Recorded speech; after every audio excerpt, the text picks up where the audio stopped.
Hi, everybody, and welcome back to my porch for the reading of Chill.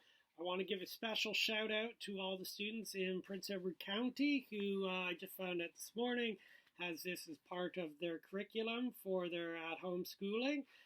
Very much welcome. I'm from Prince Edward County myself. I grew up in Cressy, still have the family farmhouse down there, hoping to make it down soon, but we'll have to see how things go in isolation.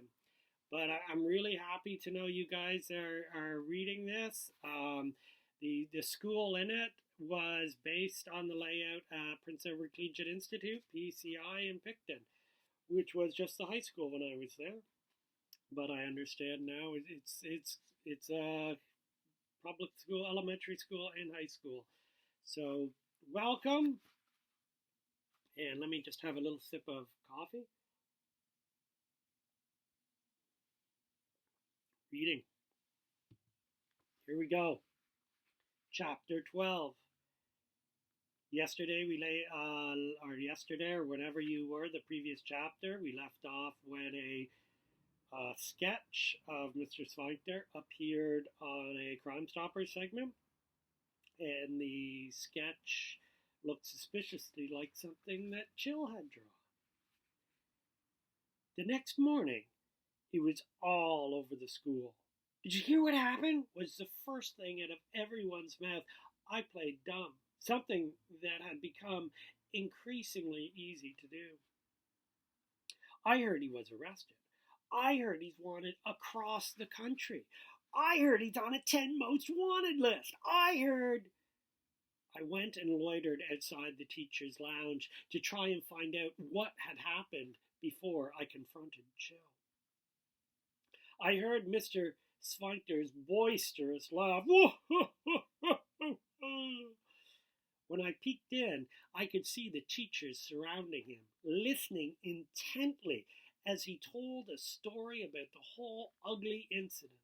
They were obviously very supportive, nodding sympathetically. Some offered comments. What a terrible thing to happen. Horrible. And to such a nice man. You should sue the station. I thought I'd better find Chill. I went directly to the mural. Chill was already hard at work, as if nothing had happened. "I know it was you," I told him quietly. "Could you hand me the blue?" he asked. "It's not cool, Chill," I told him. "You think green would be better." "You know what I'm talking about." He walked over and picked up the blue himself. "I was going to call the station. I was going to call the police," I said. "I heard Mr. Sphincter was picked up and released," Chill said. "The station has no idea how it could have happened." "They'll find out. If they do, they do," Chill said, shrugging. "Why'd you do it on the day I handed in my book?" Chill looked at me confused. He shook his head and just kept working. "You know, some people are still going to look at him like he's a flasher, whether he did it or not." "He may not expose himself," Chill said angrily, "but he exposes every kid that comes through that class, holding them up to ridicule and insult, highlighting every fear, exploiting every weakness, downplaying any good. That's not what he does." Chill shook his head again. He looked at me with something like pity in his eyes. "He's just preparing us for a world that you don't want to deal with.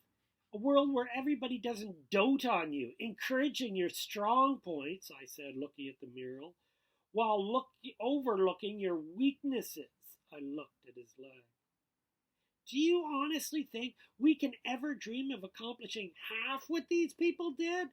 I said, pointing to the painted icons. "That's the reality that he's preparing us for.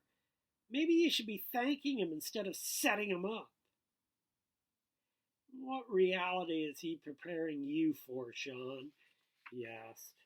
Before I could respond, Ms. Sedette called to us from the other side of the curtain. "Chill, Sean." I charged through the tarp. "Miss Sedette, can I return to class?" "Is everything all right?" I looked over at Chill, who had followed me out. I was ready to spill everything. Everything's fine, I said instead.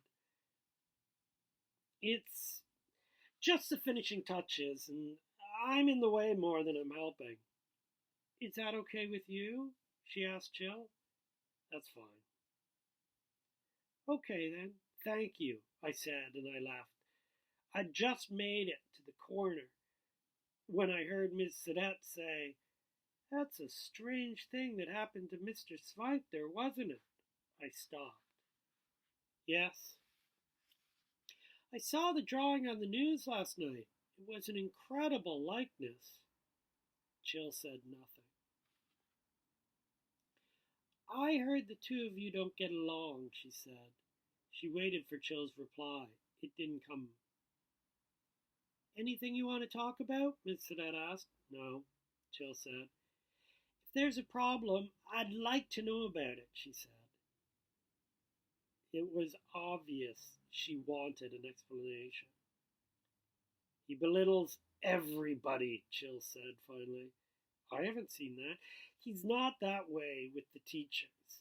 It's when it's just him and the students that he shows himself, Chill told her. Maybe you should give him more of a chance. All I've seen is a very nice, charming man. Maybe you're misreading him or being a little oversensitive. The silence hung heavier than the tarp. I leaned in to make sure I wasn't missing anything. Yes, Miss Sedette, Chill said mechanically. I took some pleasure in hearing Miss Sedette reaffirm what I've been telling Chill and myself. Good, she replied. Now can I see the mural? She asked. I would rather no one see it until the unveiling, if that's okay. Many great artists prefer to work in secrecy, she said. That would be fine. Thank you, Chill said. But no more problems with Mr. Sphincter, all right? Of course, Chill said. Thanks for tuning in. I hope you're doing well in your isolation. I hope you're enjoying the book, and stay safe. Peace.